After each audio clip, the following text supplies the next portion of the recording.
Hello everybody and welcome back to a brand new episode of our F1 2021 My Driver Career Mode. I hope you're all having a great day. Today we're headed to the United States GP here at Circuit of the Americas. Very excited for this GP here in Austin, Texas, as we are set to get in these final stretch of races here on the season. Just 6 GPs remain and we have a championship battle coming down between right now Lewis Hamilton in second place behind Lando Norris, but Valtteri Bottas, he's creeping his way back up into the mix as well. Perez needs a really good run here today, just like he had in the last episode, of course, where he picked up the victory in Japan, if he wants to remain in this championship hunt. For us, on the other hand, of course, we've had our ups and downs and a bunch of mechanical failures, etc., but we returned to Aston Martin after the drama going into the Singapore GP. So things have gotten a lot better since then here, and hopefully we don't have any more mechanical failures for the remainder of the season. But after today's GP, there's still 5 GPs remaining, so I'd be pretty surprised, honestly, if we went the remainder of the season without a mechanical failure, but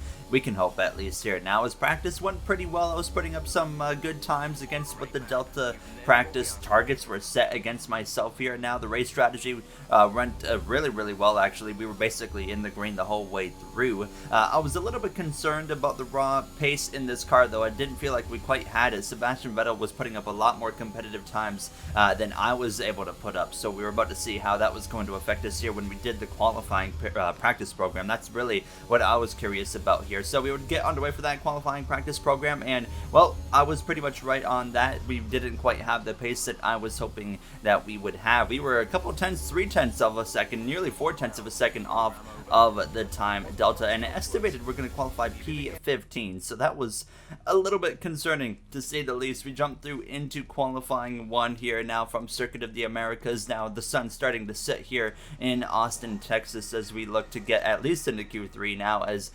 qualifying, it's had its ups and downs as well this season. We've made Q3 a lot more than we've missed it, so hopefully we can make Q3 once again here today, but it didn't start off very well. We got stuck behind Lewis Hamilton, who refused to move out of the way, and that's not the first time he's done that to myself in qualifying this season. He did that back in Montreal earlier in my home race, so that was a frustrating moment right there to have for the second time this season. Lewis Hamilton do that to us, but we still were able to advance on just a second lap. I came in to do that second lap just to try and make up for the time I lost behind Lewis, and that got us through into Q2. Now, I waited to the very end of Q2 because I knew I really only had one good lap in me. That was going to be competitive, I felt like, so we come through, getting through the S's pretty well, and unfortunately, once again, the lap, it was there, but just it wasn't enough, and I just couldn't quite get myself propelled into the top 10. You're going to see as I come through this final turn, I kind of missed the apex a little bit now, and we only go P13. I did set a second lap, but it was only a little bit faster, and I gained time right in the final corner, not even a tenth,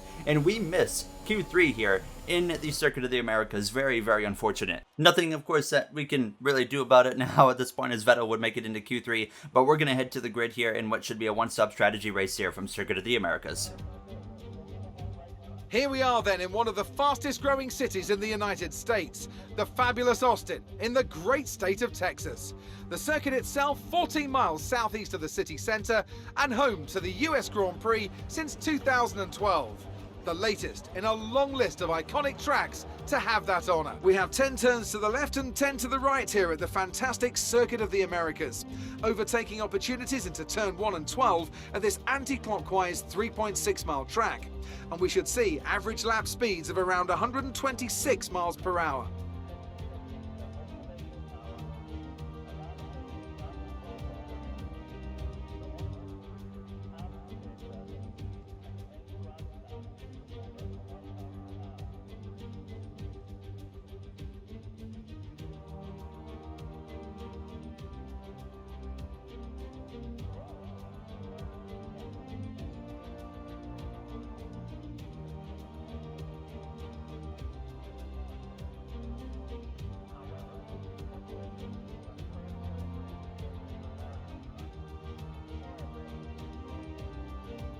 Before we begin, let's take a quick look at the grid lineup for today's race. Lewis Hamilton lines up on pole position, and Lando Norris lines up alongside. Considering the rest of the grid, we have Bottas, Verstappen, Pierre Gasly and Perez, Ricciardo, Vettel, Sainz and George Russell, the rookie Ocon, Antonio Giovinazzi and Islands, Leclerc, Mick Schumacher, Yuki Tsunoda.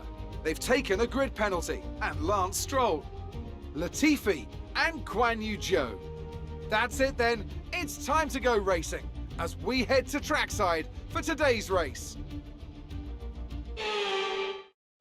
Ready to go here from Circuit of the Americas for the United States GP now as we would get underway for this formation lap. Like I said, a very easy strategy call here. One stop, we're going to go from the soft tire to the medium compound tire, but we got to have a safe start here. We do gain some spots due to grid penalties, so here we are, P11, as we're ready to go lights out, and it's going to be lights out, and we are underway for the United States GP. Lewis Hamilton gets off the grid tremendously compared to Lando Norris, his championship contender and leader, who drops down to P3 under attack there from Pierre Gasly in the AlphaTauri BMW, but he does remain in third place in that McLaren. Bottas into second place there. A crucial start for the Mercedes team, who are both trying to take down Lando Norris in that McLaren racing team for that Drivers' World title. Mercedes looking pretty comfortable right now in the constructors, as Ricciardo just hasn't been able to put up the same numbers that Lando Norris has, and I could see myself replacing Ricciardo next season. We still don't know who we're replacing at McLaren. What if Lando Norris decides to go elsewhere? But the way it looks like right now, based off performance, I would assume that my driver I will be replacing is going to be Daniel Ricciardo here. As you guys know, we announced we are going to that McLaren team next season here. Earlier in this season, we actually announced that. But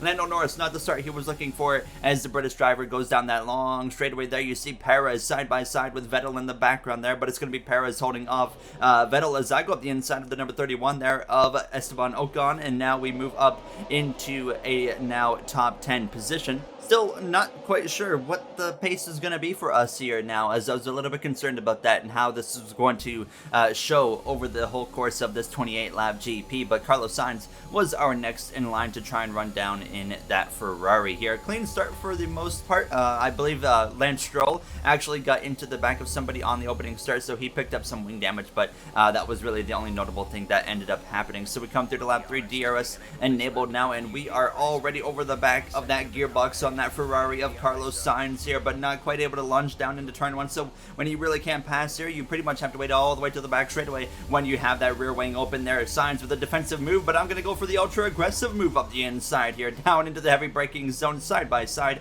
with the Spaniard. We share the same birthday, by the way, now as we pass Carlos, but as that happens, fellow Canadian of Nicholas Latifi has had a mechanical failure. He is out of the United States GP here in the Williams now, as we saw Williams have a mid-season charge to the mid-pack in the R&D, and then they've kind of fallen off as the season goes on again, and from the looks of it, we're not actually going to have any R&D regulation changes going into next season, so I'm very excited to be going to the team that I'm passing right now, McLaren of Daniel Ricciardo here, as we know they're of course fighting for the best team on the R&D chart, and we easily pass the Australian of Ricciardo's. Ricciardo, he's all the way down to P9, while Lando Norris is contending for wins week after week here, episode after episode, and right now runs in the 3rd position. I think it's pretty obvious who we're going to be replacing at McLaren so far here now, as it wasn't long though until we started seeing some pit stops actually after we completed that pass on Ricciardo here. As we come through to lap 8, I was really starting to lose grip here, and I didn't realize my tires were actually overheating, but now Vettel, he goes for a move on the same straightaway here alongside Perez, trying to make a pass around the outside. They make contact there. Now Perez in the Red Bull, Vettel, our teammate in the Aston Martin, come together, and Vettel immediately off the pace. You can tell he picked up some wing damage on that left side of the car, so I have to of course get on the move right away here to not be stuck behind him throughout this 3rd sector. We get by him very, very quickly, and the same lap, here comes Lewis Hamilton, Lando Norris into the pit lane, and our teammate of Sebastian Vettel was going to follow through as well. Lando Norris is actually going to get held up here, so you see that him and Lewis Hamilton both put on the soft compound tire, which is very interesting because we expect a one-stop strategy from the majority of the field, but apparently Lando and Lewis are going for the two-stop strategy. But here's where I notice, look at my tire temperatures, they are through the roof. 106 degrees on the right rear, about 104 on the left rear. That is not what you want to see. Even my front tires were overheating, so this was not good, and I don't know what was causing it, but I did notice here as we had some more pit stops underway with Bottas as well as Verstappen, but I did notice a lot of other drivers as well were slipping around a lot, so I felt like the track temperature was so hot that everybody was actually kind of having the same issue that I was having here now, which you don't see very often in this F1 2021 game, having tire overheating issues. But like I said,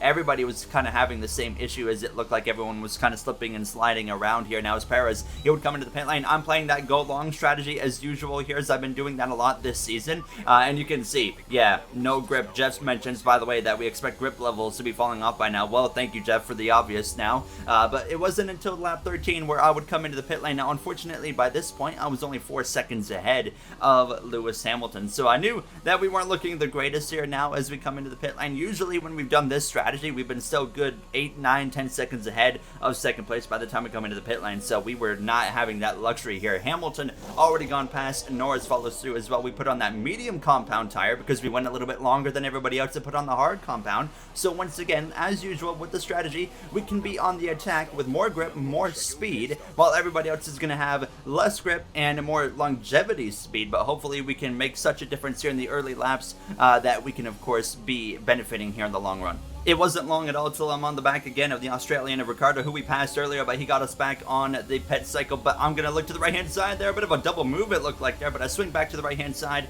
and we are going to be side by side with Ricciardo into the braking zone. He brakes way deeper than myself. He was a lot more aggressive, but we're going to get him around the outside here. And sure enough, we are going to take the position, but he fights back again around the outside here. Ricciardo not done by any means, but he just didn't quite have enough. So we move up into that 7th position behind Sergio Perez there in the Red Bull. Gasly just up ahead. Of course, Vettel way behind now due to his wing damage he picked up. Now Perez goes for the defense, and I really couldn't fight that one right there, as I didn't feel comfortable sending it on him, but he had such a terrible exit that I am going to take a look up the inside here into the right-hander, but he chops our nose. Thank goodness I backed out of that. But at the end of lap 17, here comes Lewis Hamilton and Lando Norris, the two British drivers fighting for the championship. They pit for now a set of medium compound tires. They're going to go to the end of this race, but the problem is they are going to come out in traffic. Here comes Max Verstappen to take the lead of the GP. Still the defending champion, looking for his first win on the season. Could today finally be the day? Lando Norris well behind Hamilton, who comes out alongside Lando's teammate of Ricciardo. They make contact, wheel-to-wheel contact, and Hamilton has picked up right side front wing damage on his Mercedes, while Lando's come out a little bit behind here of the Ferrari and Vettel. That is big right there for Lewis Hamilton, who's going to be off the pace. And as that was happening as well, now to lap 18, I'm running in 4th place. Here comes Esteban Ocon, who's now had a mechanical failure, so he is going to be out of the race. A bunch of drama happening all of a sudden here in the GP, but then things kind of calmed down. We come through to lap 21, and we were still P4 right on the gearbox of Pierre Gasly. Everything's just kind of worked out with strategy, and here we are now in a position to fight for a podium alongside Pierre Gasly in the Red Bull BMW. Side by side there into the left-hander. He had a bit of a lockup though on that left front, it looked like, and that's going to allow myself to be able to complete the pass on Gasly and move up into P3. What a GP we're having. Everything, like I said, has just kind of worked out. Now, as that pass was happening, I mentioned, of course, Hamilton struggling on pace due to the wing damage he had just picked up. Well, he was under attack from Sebastian Vettel on the same straightaway, and Vettel would be able to get alongside Hamilton here and pass him into the heavy braking zone. So Hamilton drops to 8th place, and Lando Norris was on him going into turn 1 on lap 23. They actually make a little bit of contact right there. No damage, surprisingly, to Lando. They kind of hit at the perfect angle there, just wheel to wheel. That's not going to damage your wing. But then on the long back straightaway again with DRS, Lando Norris alongside Hamilton, who's not going to make it easy, of course, trying to remain in this championship fight against his championship rival of Lando Norris. They continue side by side. What a battle here between the two British drivers now as we head into this 3rd sector, and no one wants to give up, but Lewis just doesn't have the downforce with that wing damage, and the advantage goes to Lando Norris, who moves ahead into 8th place. Lewis down to 9th. Either way, they both had a 1-2 finish going for them, and they completely destroyed their own strategies, and instead they will both fail to remain in the top 5 here in this United States GP. But it works perfect for me because now I'm in position to get a podium. Unfortunately, I got stuck right here in P3. I just didn't quite have enough straight line speed in this car. I did have some engine parts wearing. Jeff had mentioned that, by the way, and that was certainly playing a role because we come through to start this final lap and still stuck here in P3. Max Verstappen leads the United States GP. He's been winless all season long here as I make a big mistake into turn 1. The defending world championships in the drivers category, of course, Max Verstappen leads the way on this final lap. It's been crazy to think he hasn't won after winning the championship last season, but he leads through these final few corners. Bottas gets held up there by Kalamaila, but not quite enough for me to make a difference. Max Verstappen finally, for the first time this season, returns to the top step of the podium here in the United States in a car that really isn't good enough to be winning GPs. We've somehow rallied to a podium finish here in the United States. What a GP here in COTA now, as we also win Driver of the Day. Victory for the team from Milton Keynes then, after a quality performance. Anthony Davidson, what helped them deliver this result, do you think? Well, I honestly feel it was down to the driver and car today. I mean, we can talk driver skill all day, but if you don't have a solid team to back that, you're never going to get anywhere. When you hit that sweet spot of having both an excellent driver and an incredible car, that's when you see results like those we witnessed today. The drivers are en route to the podium as we speak. What a fantastic win for the Red Bull team. They performed exceptionally today, keeping us firmly on the edge of our seats throughout the entirety of the race. Congratulations to everyone at the team.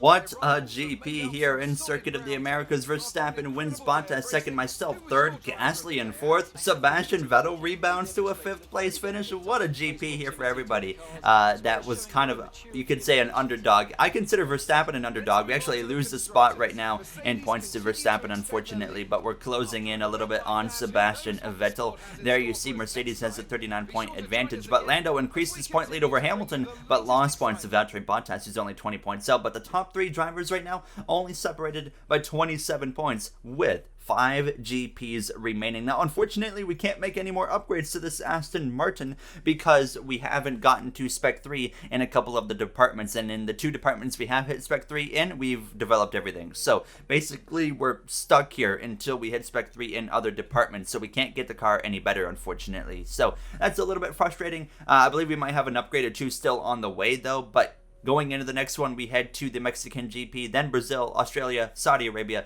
and of course, Abu Dhabi to round out the season. It's been a wild season. I'm curious to see what happens in the next one in Mexico. But if you guys enjoyed, you know what to do. As usual, I'd like to thank you all for taking the time of your day to watch this episode. Nice to be back on the podium here in this last half of the season. It's been since France when we won that GP since we've been on the podium. But that does it for me. I will see you guys in the next one. Have a great day, everybody.